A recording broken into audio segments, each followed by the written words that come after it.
Audio Jungle. Halo, Assalamualaikum warahmatullahi wabarakatuh. Nama saya Farihatul Kilmi, NPM 22040140075, kelas H Pendidikan Kewarganegaraan Angkatan 2022 yang diampu oleh Bapak Ludovicus Bambang Suwadu. Nah, di video kali ini untuk memenuhi tugas mata kuliah di matkul Pendidikan Kewarganegaraan, berhubung dengan adanya COVID-19, maka perkuliahan dilaksanakan secara online melalui Sepada. Di video kali ini, tugas yang saya kerjakan adalah mereview materi yang sebelumnya telah diberikan oleh Bapak Ludovicus Bambang Suwadu. Materi yang saya pilih untuk direview adalah materi tentang hakikat pendidikan kewarganegaraan, kemudian integrasi nasional, dan nilai norma konstitusional. Nah, materi ini sebelumnya telah diberikan oleh Bapak Ludovicus Bambang Suwadu dengan memaparkan segala jenis definisi dan juga contoh-contoh yang mudah dimengerti oleh mahasiswa. Baik, langsung ke materi yang pertama, yaitu tentang hakikat pendidikan kewarganegaraan. Nah, jadi teman-teman, secara bahasa pendidikan kewarganegaraan ini berasal dari dua suku kata, yaitu kata pendidikan dan kata kewarganegaraan. Pendidikan sendiri memiliki arti sebagai suatu usaha sadar dan direncanakan untuk mewujudkan suasana belajar dan proses pembelajaran agar peserta didik ini mampu mengembangkan potensi dirinya secara aktif. Kata kewarganegaraan sendiri memiliki arti segala sesuatu yang berhubungan dengan warga negara. Secara yuridis, pendidikan kewarganegaraan ini bermaksud untuk membentuk peserta didik agar menjadi manusia yang memiliki rasa kebangsaan dan rasa cinta tanah air atau nasionalisme. Secara terminologis, pendidikan kewarganegaraan ini diartikan sebagai suatu program pendidikan yang berintikan demokrasi politik. Kemudian diperluas dengan sumber-sumber pengetahuan lainnya seperti pengaruh positif orang tua, masyarakat, sekolah, dan nantinya kemudian semuanya itu diproses guna untuk melatih para siswa ini agar mampu berpikir secara kritis, analitis, dan mampu bersikap secara demokratis demi mempersiapkan dalam kehidupan secara demokratis yang berdasar pada Undang-Undang Dasar 1945 dan juga Pancasila. Secara sosiologis, pendidikan kewarganegaraan Indonesia ini diberlakukan pada tataran sosial kebudayaan oleh para pemimpin yang bertujuan untuk mencintai tanah air dan bangsa Indonesia. Setelah kita mengetahui definisi-definisi dari pendidikan kewarganegaraan itu sendiri, maka dapat kita simpulkan bahwa setiap negara ini tentunya perlu memberikan pendidikan kewarganegaraan. Karena suatu negara kan pastinya mempunyai generasi, dan apabila generasi ini tidak diberikan pengetahuan, sikap, karakter, serta keterampilan yang baik dan cerdas, maka mustahil negara itu dapat menjalankan kehidupan bermasyarakat yang baik sesuai dengan demokrasi konstitusional. Melihat dari sejarahnya, pendidikan kewarganegaraan di Indonesia ini dulunya diselenggarakan oleh organisasi pergerakan yang bertujuan untuk membangun rasa kebangsaan dan cita-cita Indonesia merdeka. Secara politis, pendidikan kewarganegaraan di Indonesia ini lahir karena adanya tuntutan konstitusi atau Undang-Undang Dasar 1945 dan sejumlah kebijakan pemerintah yang berkuasa pada masanya. Perlu diketahui teman-teman bahwa pendidikan kewarganegaraan ini senantiasa menghadapi dinamika perubahan dalam sistem ketatanegaraan dan pemerintahan serta tantangan kehidupan berbangsa dan bernegara. Hal ini dipengaruhi oleh berkembangnya era globalisasi yang semakin cepat dalam bidang ilmu pengetahuan dan teknologi, sehingga hal ini mampu mengubah tatanan kehidupan, termasuk perilaku warga negaranya sendiri, dan terutama bagi peserta didik juga. Nah, kecenderungan perilaku warga negara ini ada dua, yaitu perilaku positif dan perilaku negatif.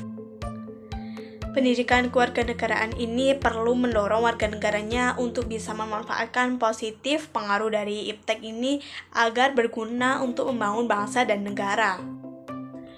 Sebaliknya, pendidikan kewarganegaraan ini perlu melakukan intervensi terhadap perilaku warga negaranya yang cenderung negatif. Oleh karena itu, kurikulum PKN termasuk materi, metode, serta sistem evaluasinya ini harus disesuaikan dengan perkembangan iptek.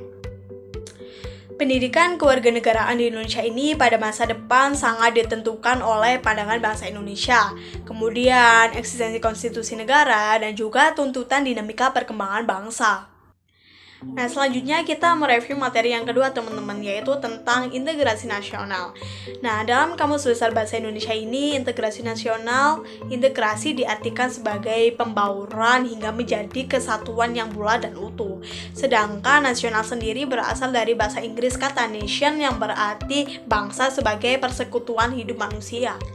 Hal ini dapat diartikan bahwa integrasi nasional ini merupakan suatu proses mempersatukan elemen-elemen atau bagian yang terpisah dari masyarakat untuk menjadi kesatuan yang bulat sehingga mampu menjadi satu bangsa.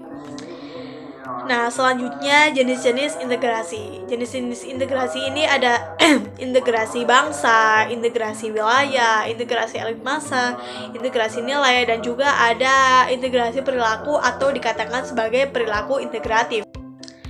Selanjutnya ada dimensi integrasi. Dimensi integrasi ini ada secara horizontal dan secara vertikal. Secara horizontal ini berupaya untuk menjembatani perbedaan antar kelompok dalam masyarakat sehingga rakyat ini menyadari bahwa dirinya merupakan bagian dari satu bangsa yang sama. Kemudian secara vertikal ini menuju kepada mempersatukan antara dari pemerintah pusat atau nasional kepada rakyat. Dan selanjutnya aspek integrasi, meliputi dari aspek politik, sosial, ekonomi, serta budaya. Nah, teman-teman, integrasi ini berkepalikan dengan disintegrasi.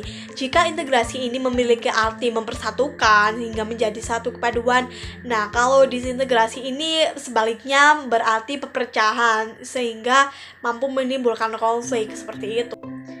Kemudian model integrasi yang di Indonesia ini adalah ada model integrasi Imperium Majapahit, ada model integrasi kolonial, dan juga model integrasi nasional Indonesia. Nah, selanjutnya pengembangan integrasi ini dapat dilakukan melalui 5 strategi. Yang pertama, adanya ancaman dari luar, kemudian gaya kepemimpinan dalam politik, kemudian kekuatan lembaga-lembaga politik, selanjutnya pembangunan ekonomi, dan juga adanya ideologi nasional. Nah, jadi dapat kita simpulkan ya teman-teman bahwa integrasi ini memang sangat diperlukan bagi setiap negara. Dapat kita bayangkan apabila di negara itu senantiasa terjadi disintegrasi, tentunya kan kita tidak ingin apabila terjadi satu konflik, perpecahan dalam setiap negara, kan kita tidak ingin ya. Jadi integrasi ini memang perlu guna untuk membangkitkan kesadaran masyarakat bahwa kita ini merupakan satu kesatuan dan untuk menguatkan suatu identitas nasional dan untuk membangun bangsa ini untuk menjadi lebih bersatu lagi seperti itu. Nah, selanjutnya teman-teman kita memasuki materi yang ketiga, yaitu tentang nilai norma konstitusional. Nah, teman-teman, istilah konstitusi ini tentunya sudah tidak asing lagi ya kita dengar. Bahkan dari SD pun kita sudah mengenal kata konstitusi itu. Nah, jadi teman-teman mari kita mengenal lagi tentang konstitusi. Nah, dalam arti sempit ini, konstitusi diartikan sebagai seperangkat dokumen yang berisi tentang aturan-aturan dasar bagaimana suatu negara itu dijalankan. Nah, secara luas teman-teman, konstitusi ini diartikan sebagai peraturan yang tertulis maupun tidak tertulis yang menentukan bagaimana sebuah lembaga negara itu dibentuk dan dijalankan. Nah, selanjutnya teman-teman, konstitusi ini berisi materi muatan tentang organisasi negara, kemudian hak asasi manusia, prosedur mengubah UUD, dan juga kadang berisi larangan-larangan untuk mengubah sifat-sifat tertentu dari UUD. Kemudian juga berisi tentang cita-cita rakyat dan juga asas-asas ideologi negara. Di era reformasi ini teman-teman, Konstitusi UUD 1945 ini mengalami tuntutan perubahan yang didasarkan pada pandangan adanya UUD 1945 ini masih belum cukup memuat tentang landasan kehidupan bermasyarakat secara demokratis, kemudian tentang pemberdayaan rakyat dan juga tentang penghormatan terhadap hak asasi manusia. Nah, selain itu di badan tubuh UUD 1945 ini ada juga pasal-pasal yang masih menimbulkan banyak multitafsir bagi penyelenggara negara sehingga membuka kesempatan peluang untuk melakukan praktek negara ini secara otoriter, kemudian juga sentralistik, tertutup, dan juga masih adanya praktik korupsi dan juga nepotisme. Seperti itu ya teman-teman. Nah, di dalam perkembangannya ini teman-teman, tuntutan perubahan UUD 1945 ini tentunya sudah menjadi kebutuhan bersama bangsa Indonesia.